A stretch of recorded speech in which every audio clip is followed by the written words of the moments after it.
Hello, friends. Welcome back to Stylist Soul Tribe Conversations. I am joined today by Sydney Hamann. Sydney is a 14-time certified cosmetic tattoo artist and owner of Evermore Aesthetics in Normal, Illinois. So she is in my neck of the woods. She prides herself on creating custom, natural-looking results for each of her clients and is passionate about cultivating a community of thriving, supportive cosmetic tattoo artists in an industry that is seeing rapid growth. Sydney and I connected over a year ago now, which is wild. I think we just kind of found each other on Instagram being local to each other. We're both kind of promoting our businesses, and she asked me to grab coffee a little over a year ago, and I got to know her a little bit then. We've been really supporting each other on Instagram since then, but we really haven't had a chance to catch up in a long time. She will introduce herself and just kind of tell her story. We have a few kind of talking points we want to go over. I just thought it would be fun. How are you doing, Sydney?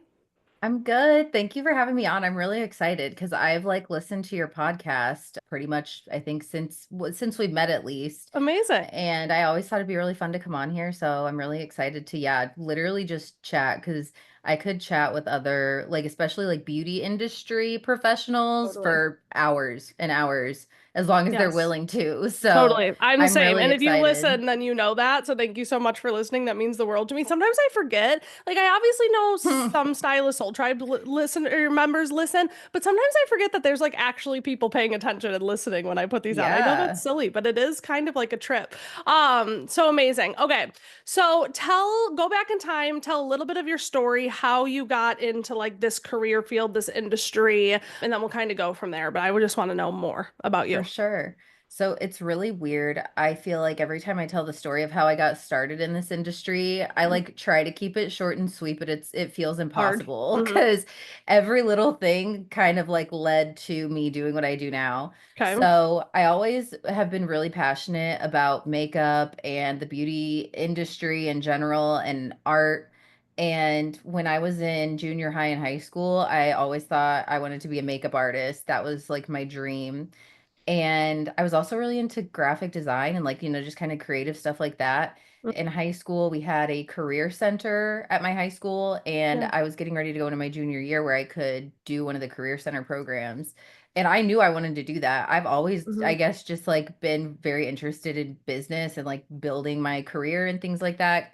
So I was going back and forth between the cosmetology and graphic design programs. And my graphic design teacher at the time was discouraging me from doing the cosmetology Mm-hmm. program because he said, "You're not going to make any money doing Mm-hmm. makeup." And he Yeah. scared me out of it. So I did the graphic Mm-hmm. design program, which was a lot of fun.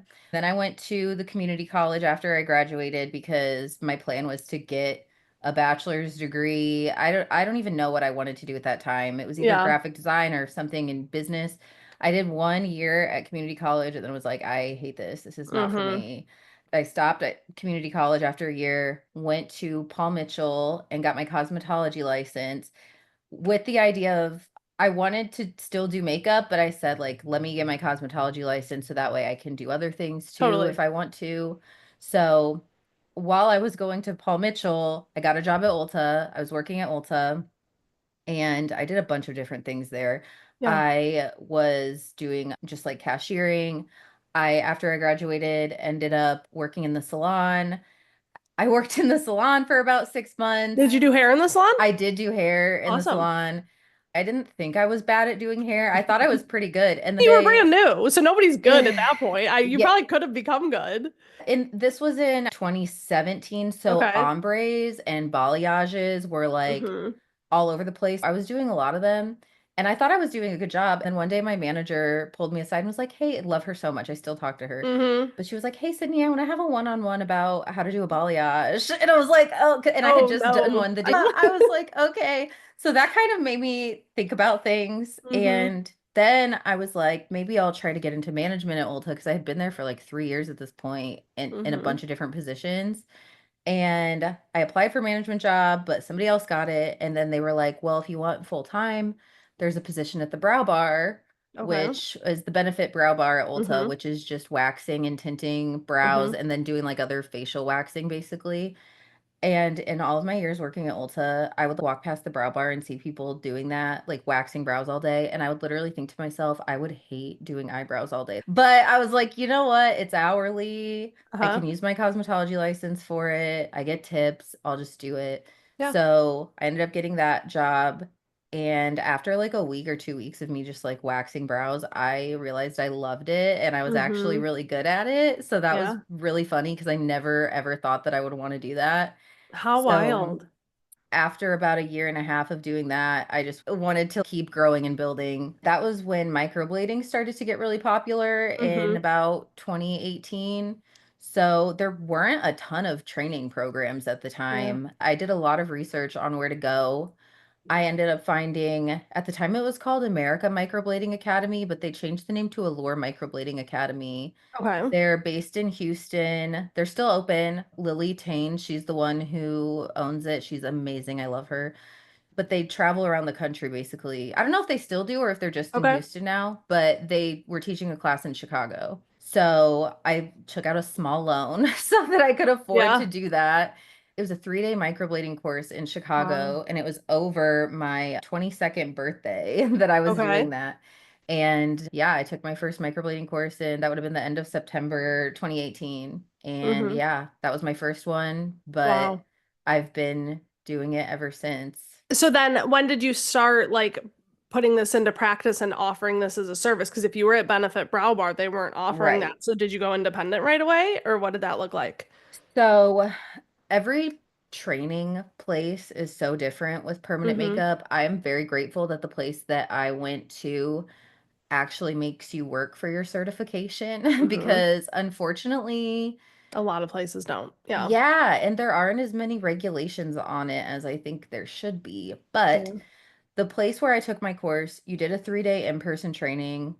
The first day was just kind of learning the basics about micro, and it was just microblading. There's so Mm-hmm. many different techniques now, but back Mm-hmm. then it was just microblading. Mm-hmm. So just learning the basics, practicing everything on like latex, just getting some hands-on practice. Day two, we spent like the first half of the day doing the same thing. And then the second half, we got to observe our trainer doing like a full Mm-hmm. procedure. And then the third day, we had to do our own models, of Mm-hmm. course, under very direct Watchful eyes. Yeah. supervision. Mm-hmm. So that was what the actual course entailed. And then they gave us a certificate of attendance, Okay. acknowledging that we took the course. And then it was our responsibility to go home and basically practice on latex. And then there was a Facebook group where we would submit our Love. pictures. And then the instructors, they would get on their iPad with their little stylus and kind of like correct and kind of show you what to Mm-hmm. work on. And then basically you would just keep submitting pictures and fixing things until they approved you to work on your models. Then you had to Okay. find models to work on. And you're like, hey, I'm brand new to this. Let me tattoo your face. Exactly. That's I gotta got be very scary. lucky. I got really lucky because I was working at Ulta. I went to Paul Mm-hmm. Mitchell. So I knew a lot of people who were just so down to get their Yeah. eyebrows microbladed. And Yeah. luckily they trusted me. I think having some experience in cosmetology and makeup Totally. helped me a lot. Yeah. So I think I did about 30 models, just kept sending in pictures and getting feedback. Wow. And that took from about late November until early February of 2019 for Wow. me to get my actual certification. But I had quit my job at Ulta when I got the okay to do my models, and I was Wow. literally doing Uber full time. Okay. Where were you Because, doing the models at? Did you have a physical location? okay, so This is fun. I love scrappy I know, stories. I know. So I was under the impression, which again, it's like, it was such a new thing. And Yeah. I was just listening to my instructor, Mm, which she's not with the company anymore.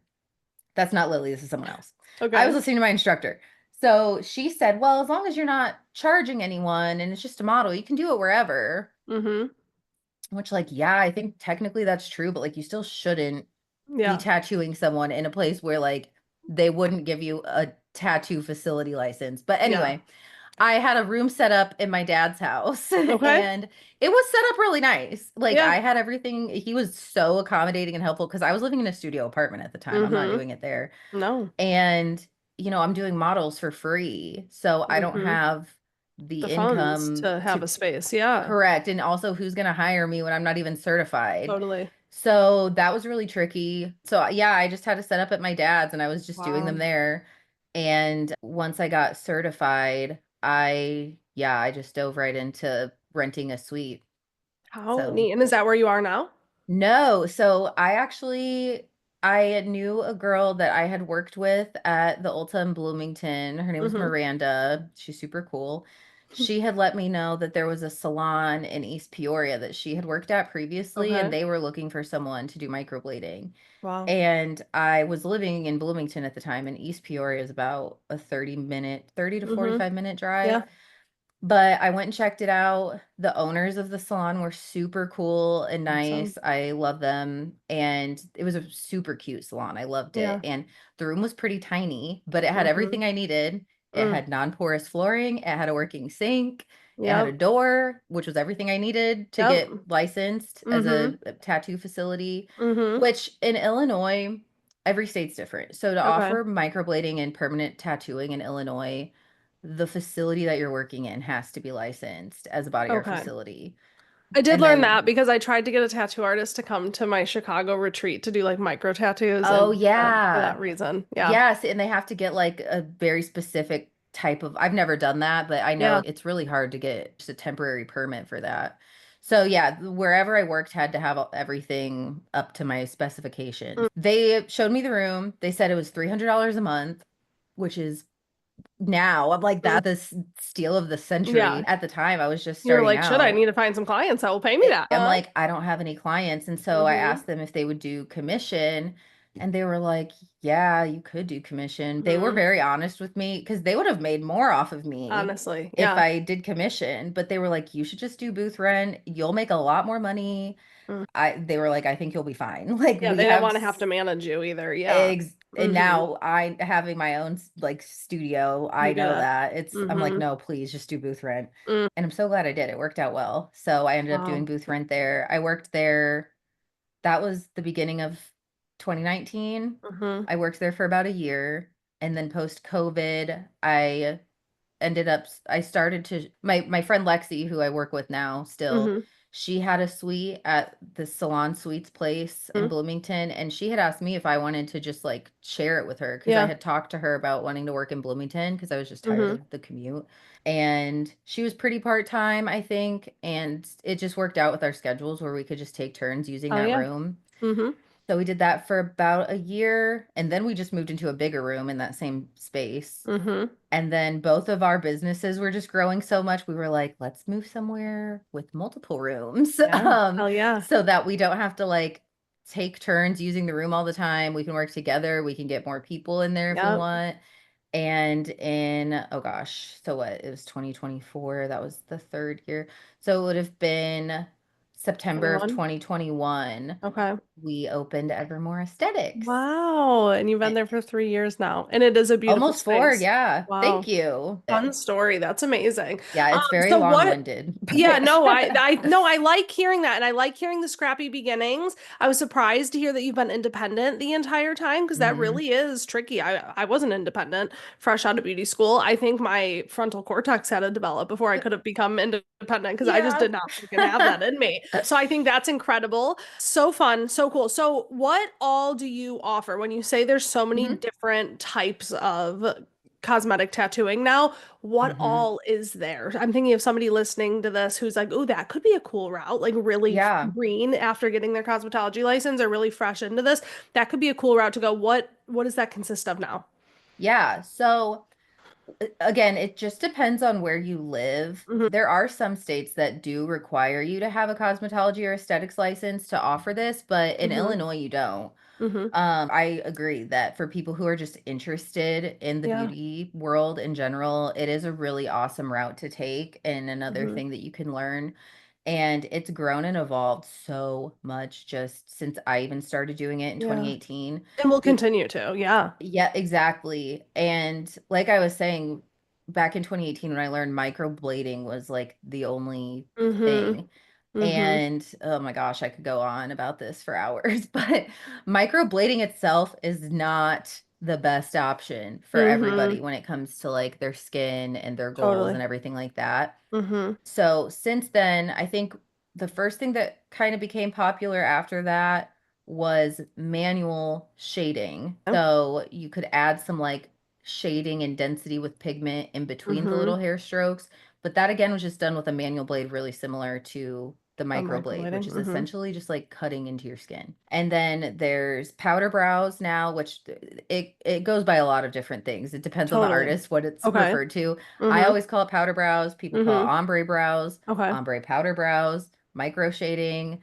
That all essentially refers to kind of a more like filled in look. It's still Mm-hmm. very, or the goal, it's supposed to look very natural Yeah, if it's done correctly. totally. But that's more common now, especially because it works for a lot of different skin types.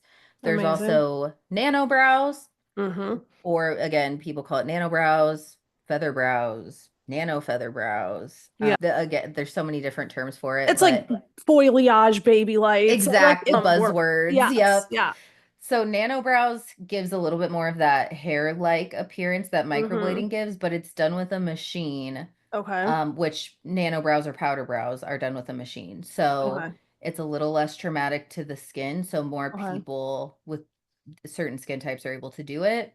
So Okay. there's all those different techniques for brows. And Mm-hmm. then there's also lip blush, which I do offer lip blush. I Mm-hmm. love doing lips. I've been doing Mm-hmm. a lot of them lately, and I feel like that's just going to keep growing Yeah. and getting really popular. Especially because I feel like, and I mean, this is gonna be a dramatic statement, but I feel like filler is like kind of like not what it used to be. Like the I now that it's been agree. out for years and people have learned about migration, I agree. Hmm. I could see the lip blushing continuing to grow and grow. Yes, especially because now so I have filler. I need to get it dissolved, but now since like having filler for so long and learning about lip blush and knowing what I know about Mm, lip blush, I look back and I'm like, I don't know if I even wanted filler. I think what yeah, I wanted was something some like lip definition. blush. Yeah, Exactly. I wanted the definition. And then people like myself who have too much filler, the thing with, and I have nothing against filler. After I totally. get mine dissolved, I'll probably get it again in the future, For just sure. not as much. Yeah. But the thing with filler is it kind of stretches out your lips, Mm-hmm. obviously, and then it kind of gets rid of the definition. Mm-hmm. So I have a lot of clients who get both done because Yeah. filler gives you like that physical volume, but Mm-hmm. then the lip blush gives you the definition and the color that filler can kind of take away. So yeah, I think Obsessed. just even people who have had filler for a long time or like Mm-hmm. who were getting filler and want to stop, I think lip blush is going to be really, really good. Yeah. And I think, yeah, it's just going to keep getting more I love seeing your popular. posts of all the lip blush. I think it's so beautiful, Yay. and it's like so satisfying to see that. I I It's bet so that's so fun fun. to do all day long.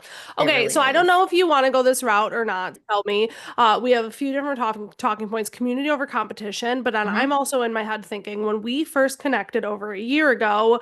You were really asking me questions about Kajabi, online products, Mhm. teaching digital education in the digital space, which I think probably comes into the same community over competition than you were just saying when we before we hit record that that's still something that you're thinking of. Mhm. Tell me where you're at with that. I mean, I know you don't want to like speak too soon if something doesn't exist yet, but like No, it's let's just okay. chat. Where are you I'm an at with open that? book. I'll talk Okay. about whatever. That is a route that I was kind of dabbling in, and I Mm-hmm. still haven't completely shut it down. I think Mm-hmm. at this point, I'm just trying to be really careful about if I do any sort of like online training, Mm-hmm. digital products, I just want to make sure it's something that people are really getting value from. Yeah. And that's why like I love what you do. I really Mm. appreciate what you do because obviously Mm-hmm. like I was looking into joining it Stylist Soul Tribe, yeah. this last time Mm-hmm. and I still am for the next time. But I just think unfortunately since we've talked a lot of online products and trainings are Okay. getting a very bad rap now, Mm. and it's sad because it makes people who are actually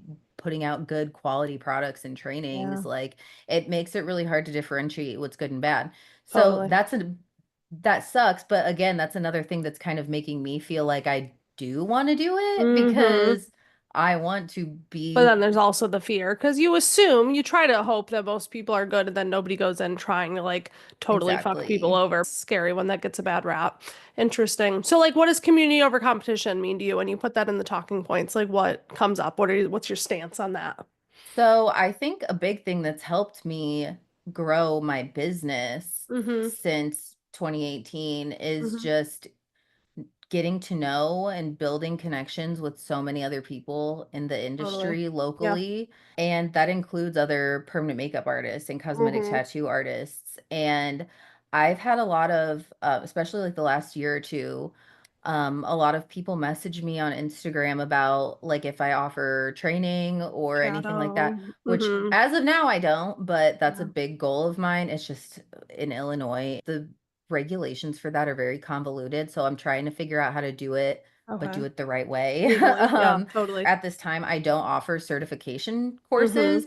But anyone who's messaged me and reached out, obviously I can't certify them, but I do kind of guide them in the right direction. I say, this is a really good place to get trained. Yeah, Go get trained here. And totally once an you open get your book. certification, because unfortunately there's not really anywhere locally, because a lot of people who reach out to me are more local. Yeah. There really isn't anywhere locally for certification training. So they're, a few hours away usually. Mm-hmm. I say, go get trained here. And then if you want more like hands-on help, we can do like a Reach out then. mentorship or yeah, Mm-hmm. like a shadowing apprenticeship. Honestly, I don't even do that with the goal of them like working for me. I say if you feel like you want to work here after we get Mm-hmm. done with that and you start taking clients, that's awesome. Mm-hmm. But I just always kind of assume they're going to go do their own thing. I would much rather have someone come to me for just like some hands-on help and guidance and go Mm-hmm. do their own thing correctly and be Absolutely. successful Yeah. than just have a thousand questions after their training and not Yeah. feel comfortable because at the end of the day, this is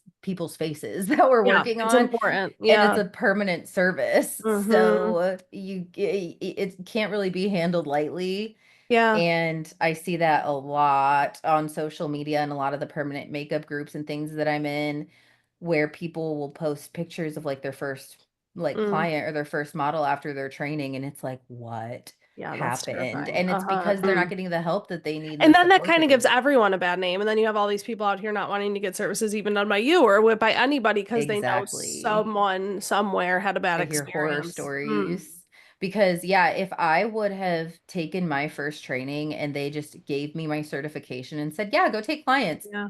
I would not be where I am right now. Yeah. Yeah. Mm-mm.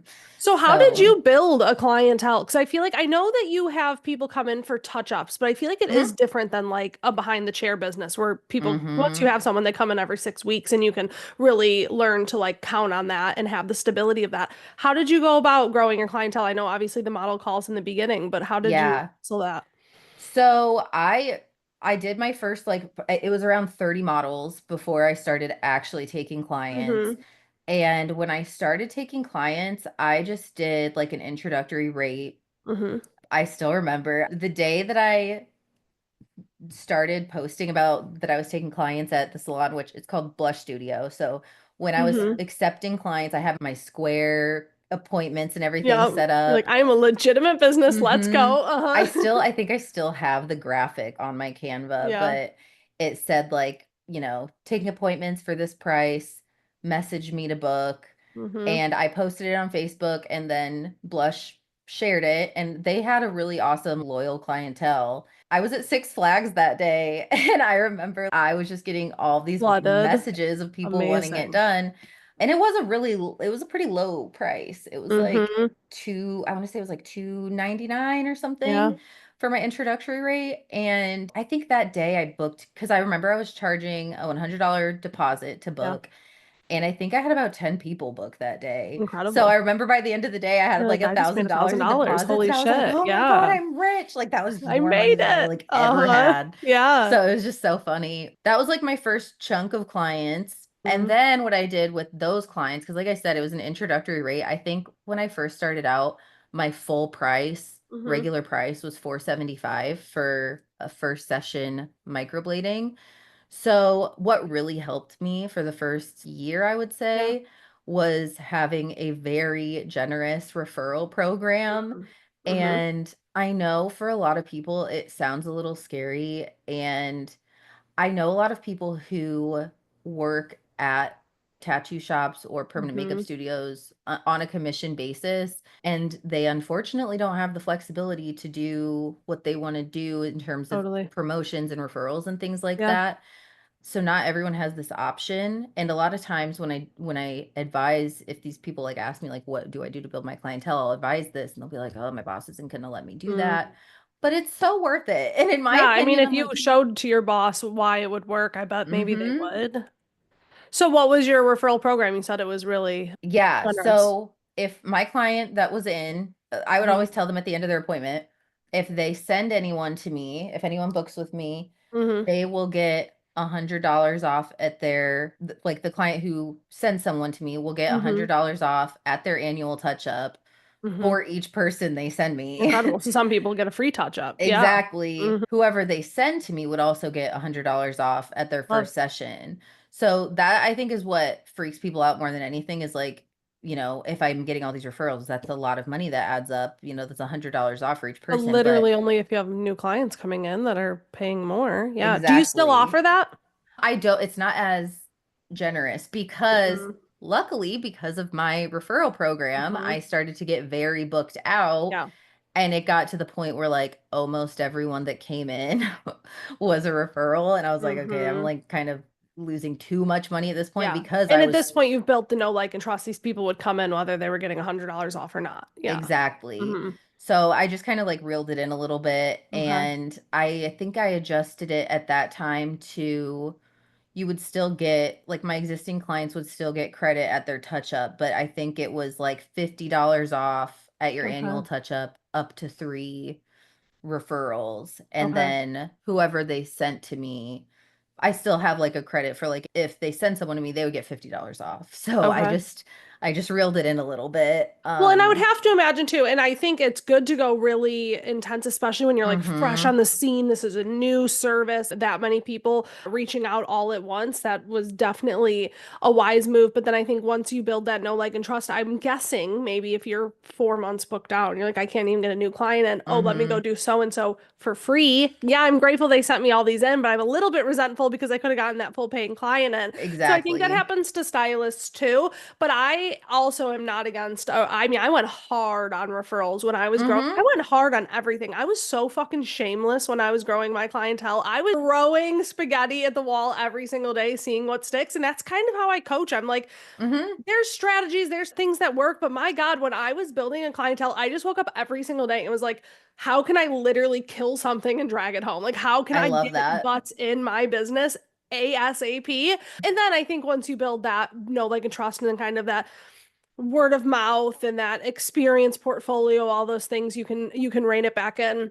And if the $50 is working for you, I think that's great. I know at a certain point, and there's a lot of people in Soul Tribe who do this as well, especially once you've raised or you've earned multiple price increases and you're really attracting Mhm. like a higher value Mhm. clientele that doesn't really value discounts the way that the original people did. A lot of people choose to do gifts as their referral Mm. incentive because there's just a different energy behind a gift than there Definitely. is behind a discount. So I know a lot of people like to go that route, but I think some people try to do that stuff too soon. And I am all for a shameless, generous, balls to the wall Mhm. while you're growing. Yeah. Especially like you were kind of saying with either like doing hair or aesthetic services or Mm-hmm. more regular Mm-hmm. services, obviously yes, you still need referrals, you still need to be getting new people in. Mm-hmm. But like with my services, I typically only see my clients for their first session and Mm-hmm. then 6 weeks later.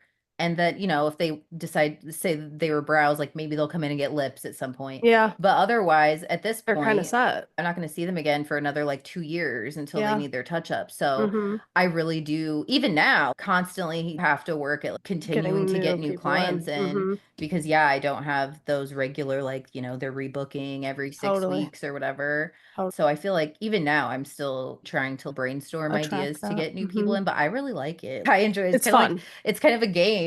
I I think literally it's, just shared inside of the Stylist Soul Tribe Mastermind Facebook group. It came up on my recommended YouTube videos this morning. I always watch YouTube while I'm getting mhm, ready in the me morning, and too. it literally was called Business is a Video Game. Here's how to win. And it's so funny because I was literally telling my husband last night as we were driving to my daughter's volleyball, I was like, feel like I'm leveling up in a video game right Hmm. now. Like, I just feel like I'm really learning like the bottlenecks that I found myself stuck in my business. I'm finally like, ooh, I cracked that code. I figured that out. She talks about how like people start out on like tutorial island and that's just like planning and planning and planning and never Yeah, executing, wanting to do things perfect. And then eventually you have to like earn these XP points to like get the experience and then you that's so level up and then you funny. have to hit the bosses, which are like bottlenecks in your business. And then once you figure that out, you really get to go to the next level, all while taking the best care of your character that you can. And you meet the guides along the way that are the mentors. It was such a good video, and I I posted it there love because I was like, that.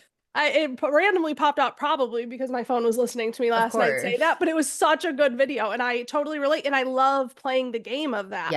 I Yes. And I'm love the I'm like game a of lifelong business. gamer, so I Yes. love that You're gonna analogy. And love that now, video. Yeah. yeah, anytime I like am traveling and I go to a new place, I'm like, wow, I feel like I just unlocked a new area in a video I just game. So spawned. I feel like I would love that video. Yes. I will That's so send it to you funny. before this goes live so you don't have to wait. Yeah. Okay, we also had maintaining work-life balance is something to touch Hmm. on, and I think this probably does go hand in hand. You grew your clientele, you got to a point where you were really busy. Did you have bad work-life balance at a point? Because I know for a Oh lot of yeah. people that comes before scaling back down. So what does that mean to you? Where do you live with that right now? Yeah, so I would say it was probably early 2021. Yeah, because I think Mm-hmm. it was when we were still in the last space. Mm-hmm. I just, I had spent the previous 2 years just like absolutely grinding, trying to Mm-hmm. like make a name for myself Mm-hmm. and build my clientele and build my business. And I'm so glad I did. Like, I don't Yeah. have any regrets with that at all. Mm-hmm. But I think for me, the biggest problem was just and this is one of the really hard things that you don't think is going to be so hard as a business owner, like booth rent or being Mm-hmm. independent, is figuring out your schedule. Mm-hmm. So I've messed around with my schedule so many times over the years, and I Mm-hmm. feel like I finally found the perfect Okay, what's the dream schedule. schedule? What is it? So for me, currently, I am off Saturday through Monday, Love. as in not taking clients. I do take one half Saturday a month in the morning. I'll work for 3 hours because Okay. sometimes people literally just can't Yeah, get in on weekdays. for So I'll sure. do that. And then I'm off on Mondays, but I Hmm. take that as kind of like an admin Admin. day Hmm. usually. I'll go to the coffee shop and just work for Okay, like what's your four favorite coffee shop? hours. I have to ask because you're local. Level up. I love level up. Okay, Riley has been there. I've never been there before. Oh my Interesting. gosh. I'm always like gagged when people tell me they've never been to Level Up because it's the best. I I will feel go like tomorrow. their coffee's the best. And for working, it is hands down like the best. I love working in coffee shops. I Yes. usually work in Lincoln at guest Mm, house when I'm like, if I don't have clients for a little bit, yeah. like I just either am at home or I'm all the way in Lincoln working at a coffee Mm-hmm. shop. But I love working in a coffee shop, so I Me will check too. out Level Up. Yes. I really look forward to my Level Up admin days. And a lot of Yes. times I'll go with a couple of my friends too, Uh-huh. who work in very similar businesses. So Amazing. I look forward to that. So I'll do that for a few hours on Monday mornings. And then Tuesdays now. So this was a change I made recently. Tuesdays, I take clients in the afternoon. So I don't go in Hmm. until 3 at the earliest, and then I'll Hmm. work until like 7. Yep, to get Um, those evening people. exactly. Because I have some people again who just cannot come in the mornings and have to come in the afternoon, which is fine. Yeah. But Yeah. I kind of like doing that on Tuesdays because I still have like it's still the beginning of my week. I still have the day to get stuff done. Hmm. And then Wednesday, I work 11 to 4. Okay. And then Thursday, Friday, I'm only working like 11 to like 2:45 or something like Love. that. So you have those So afternoon evenings to yourself. Yeah. yes. So that's worked out really well for me because, yeah, I like still having time in the day to Hmm. do other things if I need to get things done. Because before, like when I first started, so I'm a homebody. I love where I love my business. I love what I do, Yeah. but I also like to be at home and I also like Hmm. having time to myself to just Fair. do whatever. As you should. Yeah, you're a So multidimensional human. exactly.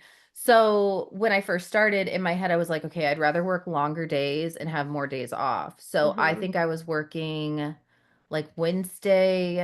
I don't know. I was working Thursday through Saturday, or no, Hmm. Thursday through Sunday. I was working from like 10 to 6 all Yeah. those days. And then I would have 3 days off.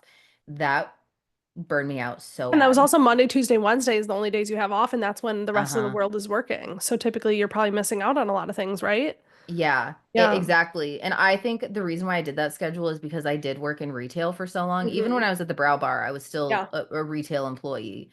And again, when you're Um, first building, there's something too. I mm, believe that in the beauty industry, as an independent, any, service provider, you have the ability to work literally any schedule you want. And very mm-hmm, few industries have that as well. Like very, very, very few. So I think we should take advantage of that. But I do think mm-hmm. that you can grow faster if you're willing to do that and then scale Agreed. back into that balance. I hate to say like pay your dues, but it is almost kind of Yeah. hustle hard so you can have freedom later, or just hustle balanced for longer Mm-hmm. before you get like it's just going to be a slower trek to that end goal than if you Yeah. were to. you I know, think if own I yourself could change a little bit more. anything about how I did my schedule at first, it would just to not work such long days. Mm, I would probably still work the same amount of days or even maybe one extra day just to get yeah. like those hours in still.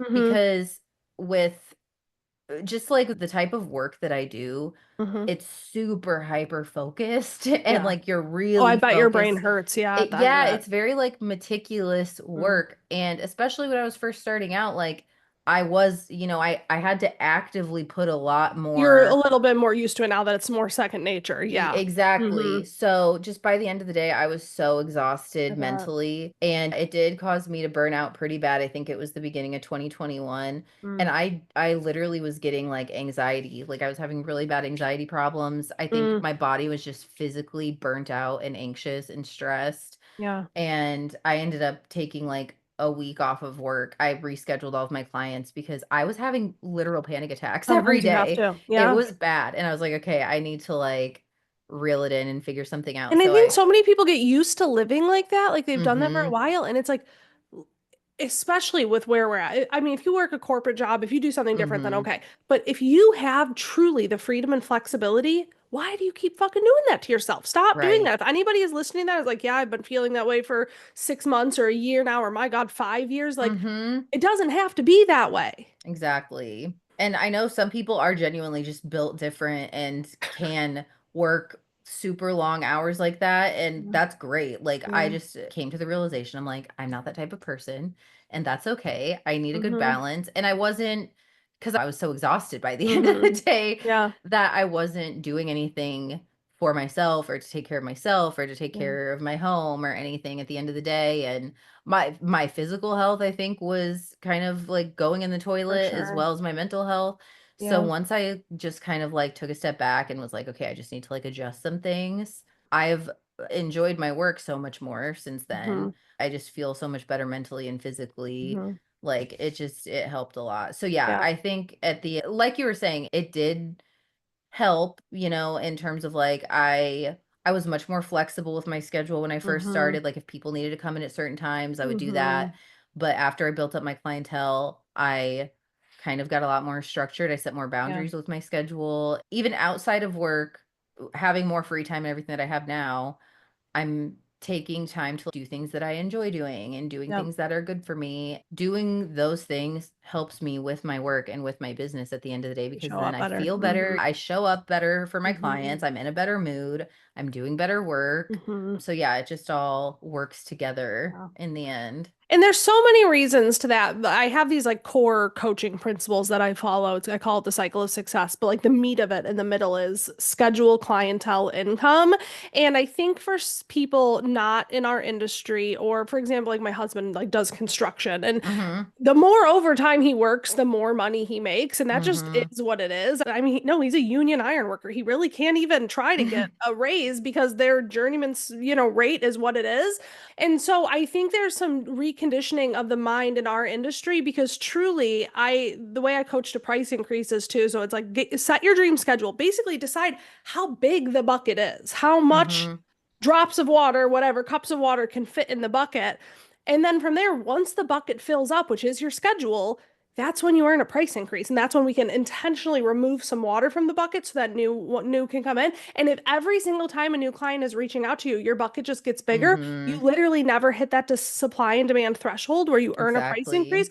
So you're just left making the same amount of money working way harder. Where if you Mhm. once you get intentional and you really grasp how that works, it's like, duh, why would I do that? And like you said, you do better work. It all starts to work together, the machine, then that it just makes sense. So, yeah, I agree. And that's helped me a lot too, is like thinking about like how much I want to make in a month and then kind of dividing that down and reverse being engineering. like, Hmm. yeah, being like, okay, well, then this is how much I need to make a week. And then in order to make that much a week, I need to take this many people. And like, this is Hmm. how many hours that I'll work. So Totally. doing that instead of just because I know a lot of people in our Just wing it. industry do Hmm. this, and I did too when I was first Yeah. starting out. It was just like, cool, let me see how many people I can get in and see how much money I Yep. can make. And then, yeah, you're burnt out at the end of it. Yep. And it's like, what did I even make all this money for? You Literally. And know? you have no time to even spend it. I've really enjoyed it. Anything else major that you wanted to go over, Sydney? Does that feel pretty good to you?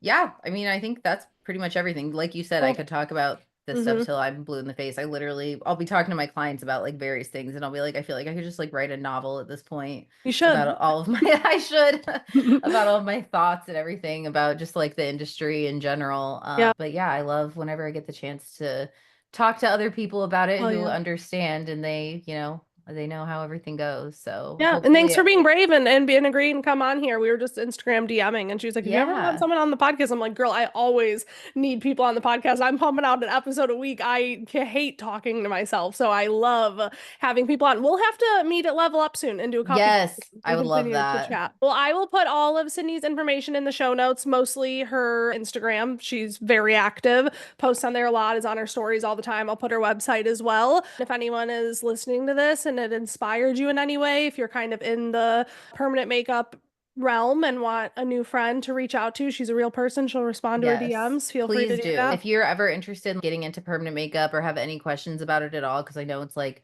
kind of a daunting thing if you're new to Mm-hmm. it, like please message me anytime. I'm happy to give you any sort of Love. advice. Amazing. Cool. All right. Well, everything will be in the show notes. Thank you again, Sydney, for being on. And thank you, everybody, for listening. I will talk to you all next week.